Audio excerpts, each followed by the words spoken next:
त्या ठिकाणी आपण क्वेश्चन नंबर 43 सॉल्व करणार आहे. A galvanometer of resistance G is shunted with a resistance of 10% of G.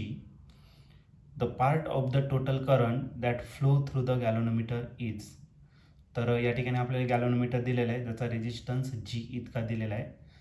Okay, आणि त्याला शंट करायचं आहे अशा रेजिस्टन्सने की जो 10% असेल गॅल्व्हनोमीटरच्या रेजिस्टन्सच्या.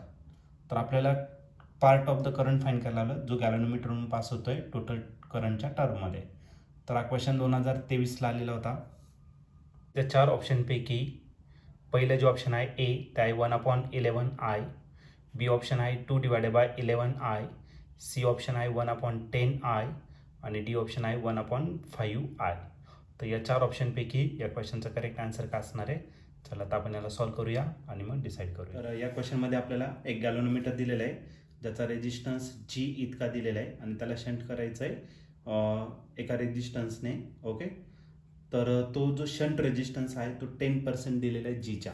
ओके, शंट रेजिस्टन्स आपण रिप्रेझेंट करणार लेटर यसने आणि तो किती पर्सेंट आहे? 10% आहे. मग 10/100 कशाच्या? तर Gच्या. ओके, इथला एक 0 आणि इथला 0 काय आला? कॅन्सल. मग शंट रेजिस्टन्स काय भेटेल? 1/10 that of the G. Okay, तर हा रेजिस्टन्स दिलेला आहे. मग आपल्याला विचारलं आहे part of the total current विचारला आहे जो गॅल्व्हनोमीटरमधून पास होतोय. मग गॅल्व्हनोमीटरमधून किती करंट पास होणार? IG आणि आयच्या किती पार्ट असणार आहे म्हणजे IG डिवाइड बाय काय करायचं आपल्याला? हे फाइंड करायचं. ठीक आहे, म्हणजे आपल्याला इन शॉर्ट IGच फाइंड करायचं आहे. आपण या ठिकाणी काय करणार? किती करंट आपला गॅल्व्हनोमीटरमधून पास होणार आहे तो आपल्याला या ठिकाणी फाइंड करायचं आहे. तर एक्झाम्पल ॲमीटरचं आहे. मग सर्वात पहिले आपण सर्किट या ठिकाणी ड्रॉ करू. आपला करंट I इतका पास होणार आहे. तर या ठिकाणी गॅल्व्हनोमीटर कॉईल दिलेला आहे ज्याचा रेजिस्टन्स G इतका असेल. त्याला आपल्याला शंट रेजिस्टन्स कनेक्ट करायचा आणि हा गॅल्व्हनोमीटर कॉईल जो आहे त्याच्यातून करंट किती पास होणार? IG इतका. आणि जो शंट रेजिस्टन्स आहे तो यस असेल. मग IG करंट जर गेला I पैकी तर रिमेनिंग करंट किती असणार? I मायनस IG इतका असणार. आणि हा करंट इथे आल्यानंतर हा मायनस IG आणि तो प्लस IG दोघांची काय होणार? ॲडिशन झालं तर IG काय आला? कॅन्सल. म्हणजे करायला फक्त I इतका करंट त्याच्यातून काय होणार? तर पास होणार. ओके, आता हे दोन्ही जे आहे ते पॅरललमध्ये आपण काय करतो? पोटेन्शियल सेम असतं म्हणून करंट आणि त्याचा जो रेजिस्टन्स आहे यांचं मल्टिप्लिकेशन सेम असेल. मग आता वरच्या ब्रांचमध्ये करंट किती? IG आणि गॅल्व्हनोमीटरचा रेजिस्टन्स कॅपिटल G. मग काय आला? IG capital G.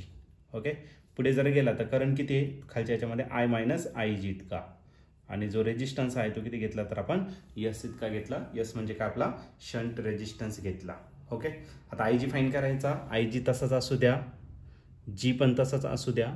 ओके, आणि I जो आहे तर I पण आयच्या टर्ममध्येच आपलं इक्वेशन फाइंड करायचं. तोही तसा असू द्या, IG देखील तसाच. पण यस जो आहे तो किती दिला आहे? 1/10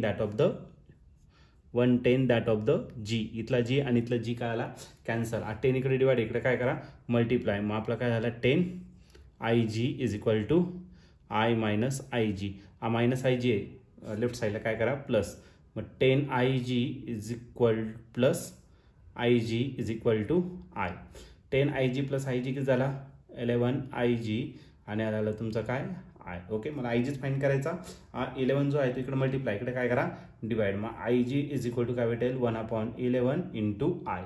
ओके, मग जो गॅल्व्हनोमीटरमधून करंट पास होणार तो किती असणार? 1/11 टाइम्स असेल आयच्या.